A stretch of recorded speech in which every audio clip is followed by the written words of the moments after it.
જય માતાજી મિત્રો, આજે આપણી પાસે સ્પ્લેન્ડર પ્લસ ગાડી આવી છે. તેમાં ગેસકેટ શીખી ગયું છે અને હેડ બ્લોક બનાવવાના છે. હું પહેલાં તમને અવાજ સંભળાવું.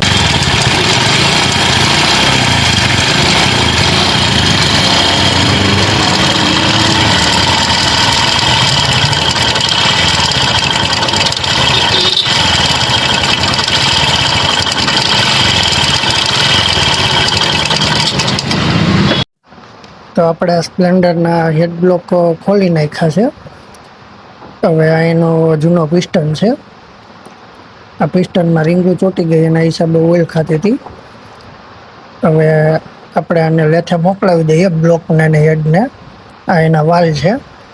હવે વાલ અને વાલ સીલ અને પિસ્ટન એ બધું નવું નાખવાનું છે. આમાં આપણે ટાઈમિંગ ચેન પણ નાખવાની છે. તો આપણે આની મેગ્નેટ સાઈડ ખોલી નાખી છે. આ એનું જૂનું ટાઈમિંગ ચેન છે. હવે આપણે એમાં નવું ટાઈમિંગ ચેન ને બધું નાખવાનું છે. મિત્રો, આવા ઇન્ફોર્મેટિવ વિડીયો જોવા માટે પેજને ફોલો કરવાનું ભૂલતા નહીં. તો લેથેથી હવે હેડ બ્લોક આવી ગયા છે. આ એનો નવો પિસ્ટન અને આ હેડમાં બંને વાલ અને વાલસીલ નવી નખાઈ ગઈ છે. આ તમને પિસ્ટન હું પહેલાં બ્લોકમાં ફિટિંગ કરીને બતાવું. જો આ રીતના મિત્રો ફ્રી પિસ્ટન હાલવો જોઈએ. હવે આપણે આ બધું કમ્પ્લીટ ફિટિંગ કરી દઈએ. હવે પછી હું તમને બતાવું. તો મિત્રો, હવે આ ગાડી કમ્પ્લીટ થઈ ગઈ છે. હવે તમને એનો અવાજ સંભળાવું અને તમને અવાજ કેવો લાગે એ કમેન્ટમાં જરૂર જણાવજો.